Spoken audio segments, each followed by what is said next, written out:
even though she got shit-faced. Yeah, when she drank, she got wasted. Hello, my beautiful people. Welcome back to Mental Moments. I am Lisa Coleman. I have a degree in psychology. I've worked in the field of mental health for about 25 years. We're all wounded trying to figure this shit out. So let's jump into chapter 2 of Jada's book, Worthy. This chapter is called The Blessed Child of Two Addicts. So let's jump right in. So Jada starts this chapter off at the age of 6, which is roughly about 1980. Her mother is getting ready, getting all dolled up, prepared to go out to the club, which she did pretty regularly. According to Jada, her mom was active. She was a young woman. About that time, Jada's mother should have been about 23, because remember now she had Jada at 17. So she was still in her early 20s. She was enjoying her life, but at the same token, privately and secretly, she kept it from Jada, of course, she was an addict.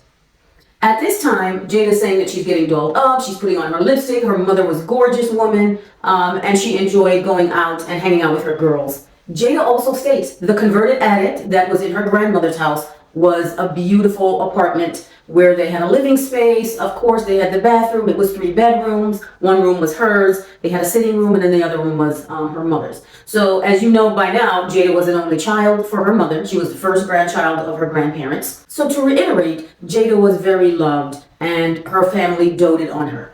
Jada dives deep into this chapter about the dynamics of her mother and father. And the impression I got from what she wrote in this chapter is that the relationship between her and her mother was not like a mother-daughter relationship. It was more of a big sister, little sister relationship, which is kind of what the mother wanted. The mother, obviously, because she had a child at such an early age, they developed more of a sibling type of dynamics opposed to a mother-daughter dynamics. And that actually happens quite often when people had children at an early age.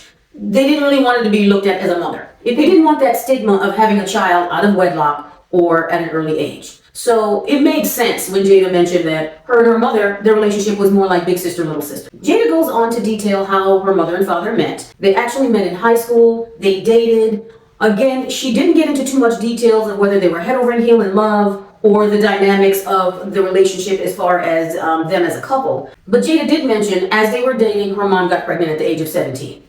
And then she states that within the year of them getting married, which I mentioned in the previous video, which you definitely go back and watch that, which is chapter 1, that her grandparents confronted Mr. Pinkett when her mother became pregnant at the age of 17, giving him 3 choices. Either he had to marry their daughter, they were going to make their daughter have an abortion, or they was going to make their daughter deliver the child and then give the child up for custody, where Mr. Pinkett had no problem marrying Jada's mother.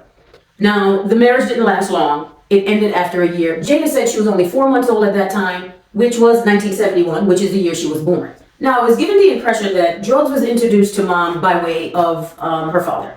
Again, doesn't go too much in detail, but that's kind of the energy I got from that, was that mom was introduced to drugs by way of the dad. Now, as I mentioned, Jada pretty much was not aware of the volatile relationship that her mother and father had. But she does go into detail that she learned that her mother had a very abusive relationship with her father. The father abused her on a regular basis, especially the times when he was high on drugs or drunk from alcohol, which he got high and drank pretty frequently, so the abuse went on throughout the entirety of their relationship, which it is pretty sad. I'm not sure how long they were together before she got pregnant, but I know after she got pregnant, they got married, and within a year, it was over. Jada's mother divorced Mr. Pinkett and moved back into her mother's home, which is Jada's grandmother. Jada did mention her mother was present in her life throughout her entire life, but due to the drug use that the mother started, which it seemed like it started pretty early. It seemed right around the time when Jada's mother, which her name is Adrian, met her dad, which her father's name is Rob, and not sure if it was before the pregnancy or after the pregnancy, but Jada made it pretty clear that mom's drug use kind of kept her surface as far as her parenting. From my analysis of what Jada was saying in chapter 2, was mom was there, but not quite there. So again, she's a young girl, had a child at 17. She's still trying to enjoy her youth. She had friends. She had her 2 sisters. They were out and about enjoying life. And throughout this entire time, mom is an addict and she's using. So although she's present in Jada's life, and although it was never revealed to Jada that mom was actively using, clearly anybody knows that a person that uses, which I'm familiar with that. I've had several clients that ended up using as well. It is reflective in their behaviors, in their judgments. The decisions they make can be very poor. So Jada did mention that mom had several instances where she tried to move out of her mother's house and live on her own, but it was not successful. She said even at one point there was an eviction. We ended up transitioning back to the grandmother's house where she lived for quite some time, and pretty much throughout her teenage years, that's where she was raised. The upper middle class neighborhood in which Jada's grandmother resided was a Hasidic Jewish neighborhood. So Jada was raised around predominantly white people in that time. So the dynamics of Jada and her mother's relationship was common. It wasn't something that was uncommon. It's something that I have witnessed and I see even today in the work that I do with the clients that I do work with. Now Jada moves on to talking about her father. Her father, whose name is Rob, was an addict and an alcoholic, an extremely violent man. Jada discovers that her father was extremely abusive to her mother. She doesn't exactly go into detail about the violent acts, but she made it pretty clear that throughout the entire relationship with Jada's mother and her father, Adrian and Rob, that it got pretty gruesome. Now, Jada did give some details about her mother's abuse. She stated when she was a small baby that the mother was punched in the stomach, and I believe this was the time when she was 4 months old, and the mother placed her on the floor and had to run to safety because she was in fear of her life. Now, Jada made a point to say that during that time, the father never harmed Jada at all. Jada was not in danger. All the abuse was strictly directed towards her mother. So that is right around the time when the mom was like, hey, I'm out of here, I'm leaving. She went back to her mother's house, and rightly so, like it was a beautiful home in an amazing neighborhood. That's where Jada's final destination was throughout her upbringing, her adolescent and teenage years. Now at this time, Jada jumps right into talking about her father and her paternal grandparents. Although her mother and father got a divorce at a very early age, her mother made sure she left the door wide open for the dad to see Jada. She wanted to make sure that Jada knew who her father was and be able to develop a relationship with him, which I think that's great. Kudos to Jada's mom. Now, unfortunately, Jada did state that her father wasn't a permanent feature in her life. He was in and out. He saw her occasionally here and there, but there were long gaps in between. She said her father was a stonemason by trade, very charismatic, very handsome, and he was a talented poet. She made it seem that his poetry was like a tortured soul type of poetry, that he was very eclectic. Now, Jada states that she never really saw her father high or drunk. Again, none of these things was put directly in front of her. These are things that was kind of brought to her attention after the fact. She did witness the behaviors as far as how they conducted themselves from time to time, but it was not something that just was blatantly put in her face. And I'm kind of glad that she didn't have to witness that, because there are some children that grew up with horrifying stories of seeing their parents very high out of their mind, drunk out of their mind. So I'm glad Jada never had to witness that personally, per se. Now, when Jada speaks about her paternal grandparents, she had an amazing grandmother and an amazing grandfather, which was Shirley and Grant.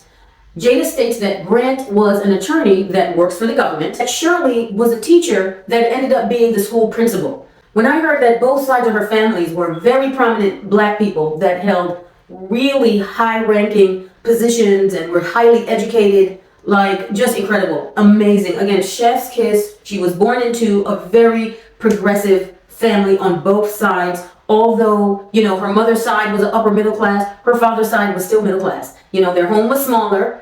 They lived in a predominantly all-black neighborhood, which was a very tight community. Jada mentioned that everyone in the neighborhood was considered family, and all the kids played together. All the families watched out for each other. I love that for her. That's incredible. Now, she didn't get that from her maternal grandmother's side because, again, she was raised in an all-white neighborhood, so it was a little rough for black folks back then, living in an all-white neighborhood. Jada stated that she loved being at her paternal grandparents' home. It was a lot of fun for her. She was able to get outside and roam and tour, which she did at her maternal grandmother's house as well. But, coming to an all-black neighborhood, having the freedom to roam and play and participate in the culture must have been amazing for her. So she had great upbringing on both sides as far as extended family. And that doesn't happen all the time for folks. But during the Gen X era, a lot of grandparents were key features in the upbringing and raising of children. And it was a beautiful thing. So although her both parents were addicts and that their addiction was somewhat hidden from her, because she had so much love from both parents, maternal and paternal grandparents, the love overshadowed some of the traumas that she experienced, but there was traumas nonetheless. Jada stated at the age of 3, she went to a nursery school in the same community of her paternal grandparents in the same neighborhood. It was a lady right up the street. This lady loved children. She had her own nursery school in which she educated and raised a lot of the community children. Jada said that was the best time of her life, that her creative acting abilities shined when she was in this nursery school, and she was literally hooked from there. She knew that that is something that she wanted to continue to do. Now, Jada mentioned that her grandfather was extremely vested in her upbringing. Everywhere her grandfather went, she was right there along his side. All the activities that she's ever gotten involved with, whether sports, plays, things of that nature. Jada stated that her paternal grandfather, Grant, was always there, always present. And then on her mother's side, her maternal grandmother was always present. So she said that it would be the grandfather on her dad's side and the grandmother on her mom's side for all her events and activities that took place whenever she did plays or sports. Those are the two people that was there the most. I thought it was great because Jada stated that she felt her grandfather needed to step up because her father was always missing in action. Again, Jada's father never really came around. She saw him sparingly, but her grandfather was there. He was right there all the time, helping to raise her, making sure that there was a father figure in her life consistently. Now, Jada stated there was one moment where she witnessed her father in his high and drunken stupor, came to the house, was knocking on her paternal grandmother's door, and he was begging for his mother to let him in. Said, "Come on, let me in. I just need a place to stay." Jada mentioned her grandmother refused to let her father in. Grandmother knew he was high, knew he was drunk, refused to let him in. She stated that they went back and forth. Now, she didn't give much detail on what the back and forth was, but the mother refused him, told him to go figure out his life, go get his shit together, and move away from her door.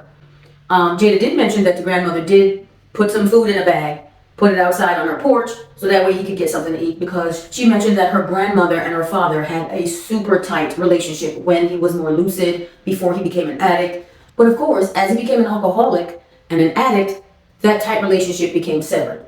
What was ironic is that Jada stated that her paternal grandmother drank very heavily, but she only drank on the weekends, so she didn't consider herself an alcoholic. She drank predominantly Friday and Saturdays, never drank on Sundays because she was a religious woman and she was an avid churchgoer. So she felt because she was able to contain her drinking to only these 2 days a week, even though she got shit-faced. Jada made it clear that, when she drank, she got wasted. And it seemed as if this was something that was ongoing for a while after she retired as a school principal. Now, towards the end of the chapter, Jada mentions having a deep conversation with her father, because again, she mentioned she only saw him sparingly, but she had a deep memory of a conversation she had with her father before he kind of disappeared, and she never really saw him again much after that. And I thought that conversation was pretty interesting. Jada pretty much stated that her father said to her, "Listen, I'm a drug addict and I'm a criminal. And although I know I'm your biological father, I can't really be your father."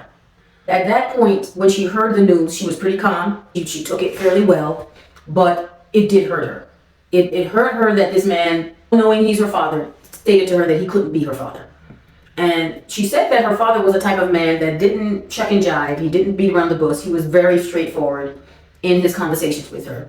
And he made it clear to her that, "Listen, I got issues, so I can't be your parent." She was hurt. She was hurt by that information because, to be honest, being a parent is very hard for all of us. So when a parent admits to saying, "Hey, I'm just going to tap out because I just can't do it," it's hurtful for a child to hear that. Although Jada did mention he was hardly ever there to begin with.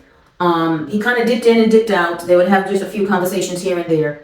But nonetheless, having your father say, "I just really can't do it. I just can't be your father," it is pretty hurtful. And after that conversation with her dad, Jada stated that she pretty much never really saw him again after that. And that's pretty sad. That's pretty sad. So we're going to stop there. That was all of chapter 2. That chapter, which was called The Blessed Child of Two Addicts, it really shed light to who Jada's parents were, what she experienced having a mother and father in her life.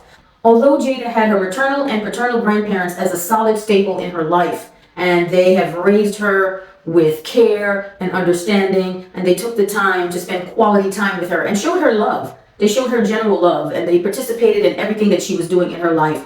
That was a win-win for Jada. But let's be honest, when you have a mother and when you have a father, and one parent is predominantly not there at all, and the other parent is barely there because they had you so early as a child themselves, that can be hurtful. That is definitely a shadow that stuck with Jada. That is definitely a trauma. And you had two parents that kind of didn't put too much effort into your upbringing and raising you. Yeah, so that's my analysis of what I got out of chapter 2. Thank you again for joining me. Make sure you stay tuned. I am going to be coming back with Will and his chapter 2. So that way we can do the comparison of what was going on in their lives, kind of side by side during their upbringing. Thank you again for tuning in. Toodles!